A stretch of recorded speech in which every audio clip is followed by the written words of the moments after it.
एक बहुत ही विश्वसनीय सोशल प्लेटफॉर्म ने एक सर्वे किया है। उसने बताया कि देश के 93% लोग बैलेट पेपर से इलेक्शन चाहते हैं, ईवीएम बंद कराना चाहते हैं। उसमें बताया गया कि 3-4% लोग वीवीपैट या उसमें सुधार करके इलेक्शन करवाना चाहते हैं कि इसमें सुधार हो जाए, इसमें ट्रांसपेरेंसी हो, कोई गड़बड़ ना हो। और 3% लोग ऐसे हैं जो चाहते हैं ईवीएम से ही इलेक्शन हो। उनको हम अंधभगत की श्रेणी में भी रख सकते हैं, बहुत ही थोड़े लोग। तो मेजोरिटी देश की जनता ने अपना ऐलान सुना दिया है कि देश की जनता चाहती है बैलेट पेपर से चुनाव। और रही बात अब देश की जनता का सहयोग, और देश की जनता को हम ये भी आह्वान करना चाहते हैं वो किसी बात से ना डरें। ये धारा 44 की जो बात अब देश में है, इसको ज़्यादा लागू करने का, इसका मिसयूज जो करता है, देश के लोगों के फंडामेंटल राइट को हनन करने के लिए, दबाने के लिए, उनको बोलने से रोकने के लिए, प्रदर्शन करने से रोकने के लिए, ये धारा 44 को मैं कहता हूँ अली बाबा 44 चोर। अली बाबा कौन है इस केस में? अब आप अंदाजा लगा सकते हैं। वो 144 के जरिए लोगों को बोलने से रोकना चाहता है, जिससे लोग नहीं रुकेंगे। इसलिए देश के लोगों का फंडामेंटल राइट बड़ी चीज है। किसी ने संविधान का उल्लंघन करके लोगों के फंडामेंटल राइट को रोकने की कोशिश की तो धारा 44 को जूते की नोक पे रखा गया देश और देश की जनता। बहुत बढ़िया।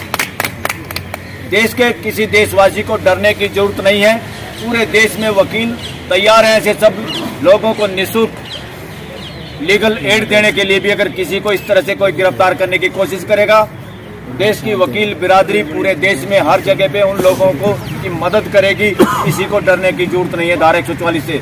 और अब हम आह्वान करते हैं उन सब ऑफिसर्स का भी या एग्जीक्यूटिव मजिस्ट्रेट का जो झूठे प्रेशर में आके धारा 44 का फरमान जारी करते हैं, वो सावधान रहें। इस देश की सरकार बदलने वाली है, फिर उनका भी इलाज होगा। इसलिए कोई भी ऐसा काम ना करें अपनी नौकरी के डर में। अगर नौकरी का प्रेशर ज्यादा है तो हाथ जोड़ के अपनी तबादला करा लो। बदमाशी देश के साथ करने वाले, करवाने वाले लोगों को ये देश बख्शेगा नहीं। और इस इलेक्शन में 100% सत्ता पक्ष की बुरी हार होने वाली है। ये जो 400 पार कह रहे हैं, ये सिर्फ ईवीएम मशीन की धोखाधड़ी के आधार पे कह रहे हैं। अगर बैलेट पेपर से आज इलेक्शन हो जाए पूरे देश में, अब ये मैसेज है एक एक आदमी के बीच में, चंद अंधभक्तों को छोड़ के ये सत्ता में इस वक्त जो बैठे हुए हैं, इस यहाँ कोई लोकतंत्र बचा नहीं है। किसी एक आध आदमी की गुंडागर्दी देश में चल रही है और देश इसके खिलाफ मन में आंदोलन के लिए तैयार है।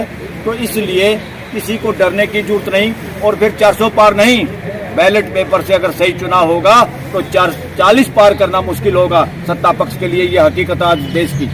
और देश के सारे संगठन, चाहे वो किसान संगठन है, चाहे खाप पंचायतें हैं, चाहे मजदूरों का संगठन है, चाहे वकीलों के संगठन है, कोई भी, इवन सरकारी कर्मचारियों के, वर्किंग सरकारी कर्मचारी को एसोसिएशन भी चुपचाप, उन लोगों से जब बात हो रही है वो लोग हमारे समर्थन में है। सब सरकारी कर्मचारियों की एसोसिएशन भी अंदर खाने, क्योंकि वो बोल नहीं पाते, उनका कुछ बिगाड़ सकते हैं, कोई नौकरी का, ट्रांसफर का। और बहुत सारे देश में अब पुलिस के अफसर भी, इवन दिल्ली पुलिस के भी मैक्सिमम SHO, मैक्सिमम चंद वो लोग छोड़ के जिनकी दिहाड़ियां बनती हैं, क्योंकि थाने बिकते हैं देश में। थानों में SHO बनने के लिए बहुत सारी रिश्वत का आदान प्रदान होता है। उन चंद लोगों को छोड़ के अंदर खाने वो भी दिल से देश की जनता के साथ हैं। इसलिए देश की पुलिस में बहुत कम अब ऐसे वक्त आदमी बचे हुए हैं जो इनके कहने पे कोई हिंसा पे उतारू होंगे। अदरवाइज जब झुंड निकलता है तो शेर भी दुम दबा के भागता है।